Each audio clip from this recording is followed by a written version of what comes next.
Halo kawan-kawan semua, terima kasih masih di channel saya. Kali ini saya akan membahas video kedua atau bagian kedua dari pelajaran yang pertama.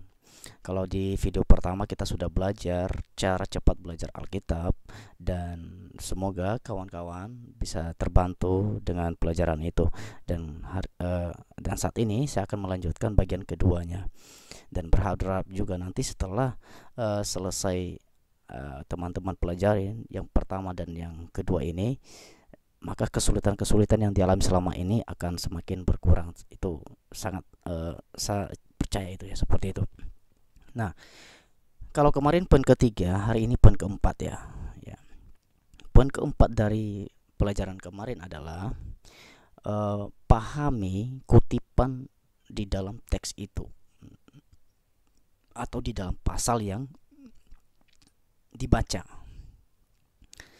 Maksudnya begini, yang pertama, apakah kutipan itu berkaitan dengan nubuatan dan belum digenapi atau bagaimana? Nah, contohnya seperti ini. Berkali-kali Tuhan Yesus katakan bahwa anak manusia, Mesias harus menderita. Tapi ketika Tuhan Yesus menyampaikan itu, pada waktu itu belum digenapi. Nah, kutipan-kutipan seperti itu yang berkaitan dengan nubuatan itu yang saya maksud. Yang kedua, apakah kutipan nubuatan itu langsung digenapi saat itu atau tidak, seperti itu. Nah, contohnya ketika Tuhan Yesus masuk ke bait Allah dan membaca kitab Yesaya yang bunyinya tentang roh Tuhan ada padaku, maka setelah Yesus turun dan berdiri dan kembali berdiri, dan Tuhan Yesus katakan bahwa hari ini ayat ini genap, ya, digenapi pada waktu kamu mendengarnya. Nah, ini yang perlu uh, kita pahami juga, sehingga kita tidak bingung apa sih kutipan-kutipan di dalam pasal-pasal tertentu ya, seperti itu. Nah, poin kelima, nih perhatikan baik-baik poin kelima kawan-kawan, karena di sini banyak orang jatuh dan gagal paham seperti itu ya. Yang kelima ini, pahami sebab akibat yang ada di dalam pasal itu atau di dalam teks itu. Sebab akibat sangat penting dan banyak, dan terbukti banyak orang gagal. Contohnya seperti ini. Nah, ketika Yesus masuk ke bait Allah, dia menemukan bahwa orang banyak itu berjualan di halaman bait Allah dan di dalam bait Allah. Kemudian Tuhan Yesus mengusir mereka. Nah, itu kemarahan Yesus adalah akibat. Ya, tapi sebabnya karena mereka berjualan di tempat yang salah, seperti itu. Nah, banyak orang tidak paham. Ya, banyak orang hanya mengutip ayat mengambil kemarahan Yesus saja. Kemudian mereka memberikan penilaian yang salah, dan bagi saya itu adalah penilaian yang sangat tidak fair. Ya, karena itu adalah hanya merupakan akibat. Nah, mereka harus perlu mencari sebabnya. Nah, kita juga orang Kristen banyak yang gagal di sini. Ya, kita hanya mengutip seperti itu tentang kemarahan ini, tapi kita tidak mencari tahu, kita tidak memahami apa sih sebab akibat dari ini. Nah, hari ini poin kelima ini, hati-hati kawan-kawan semua, sehingga uh, tidak gagal paham seperti itu. Nah, yang keenam adalah pahami pikiran penulis. Ya, pahami pikiran penulis. Nah, yang pertama, apakah penulis sudah apakah penulis mampu menggambarkan apa yang disampaikan atau tidak? Ya, jadi di dalam pasal itu, di dalam teks yang kita baca, kita harus perhatikan apakah penulis mampu menggambarkan apa yang dia sampaikan atau tidak, seperti itu. Nah, contohnya di dalam kitab Wahyu pasal 1 nanti bisa dibaca ya. Ketika Rasul Yohanes berada di Pulau Patmos, di Pulau Patmos dan mendapatkan penglihatan, Tuhan Yesus itu sudah berdiri di hadapan dia, kemudian dia jatuh seperti itu ya. Kemudian dia mencoba menggambarkan, dan dia tidak berani katakan bahwa yang dilihat itu adalah Tuhan Yesus. Dia katakan di situ bahwa aku melihat seorang seperti anak manusia. Nah, di sini kita itu diajak untuk masuk dalam peristiwa itu ya. Kita membayangkan bahwa kita masuk dalam peristiwa itu. Nah, apa yang sedang dilihat itu coba kita bayangkan seperti itu ya. Nah, kemudian Tuhan Yesus menyampaikan bahwa dia itu adalah Yesus ya. karena di situ jelas bahwa aku telah mati, nanti ada kata-kata Tuhan Yesus di situ dan jelas itu adalah Tuhan Yesus. Kemudian dia menyampaikan apa isi dari penglihatan yang dilihat oleh Rasul Yohanes itu.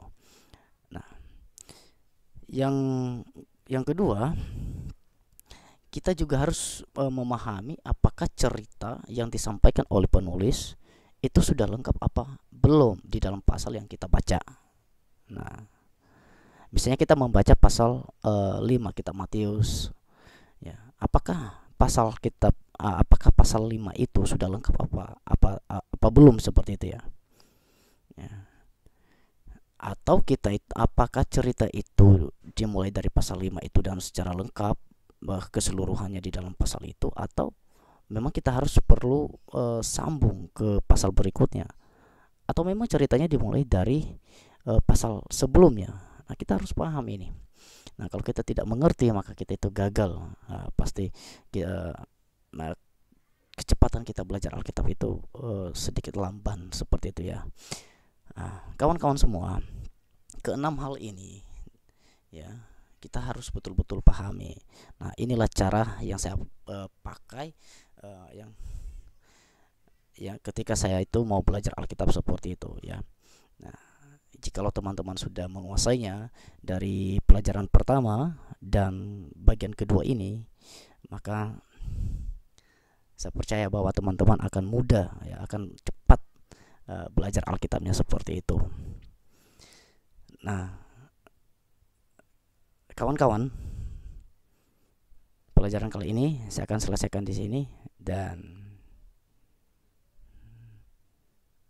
satu lagi yang saya lupa, bila kawan-kawan menemukan ayat ya yang sulit di dalam teks nanti, saya sarankan untuk tidak melanjutkan ke ayat-ayat berikutnya, melainkan berhenti dan kembali ke ayat awal di mana teman-teman memulai membacanya tadi. Nah, dan bila ternyata juga masih tidak memahami ayat itu, saya sarankan untuk dicatat dan ditanyakan kepada saudara kita Kristen yang lebih paham. Jangan ditafsirkan sendiri ya, supaya tidak susah sendiri ya, dan supaya makna ayat itu tidak salah, seperti itu. Nah, demikian pelajaran bagian kedua ini, dan berharap pelajaran ini teman-teman bisa terbantu dan lebih cepat belajar Alkitabnya, sehingga banyak orang yang bisa dibantu juga ya, sehingga teman-teman bisa juga menjelaskan kepada mereka. Dan jikalau pelajaran ini bermanfaat bagi teman-teman semua, saya sarankan ya silakan di-share. Jika tidak keberatan, silakan di-subscribe, silakan didukung channel ini agar saya tetap semangat untuk menjawab pertanyaan-pertanyaan berikutnya, dan aktifkan loncengnya ya, sehingga pada video-video berikutnya teman-teman bisa langsung menontonnya. Dan jika ada saran atau tambahan, ya silakan tuliskan di kolom komentar yang sudah tersedia di bawah. Terima kasih teman-teman. Semangat terus belajar Alkitabnya ya. Tuhan Yesus memberkati kita. Amin.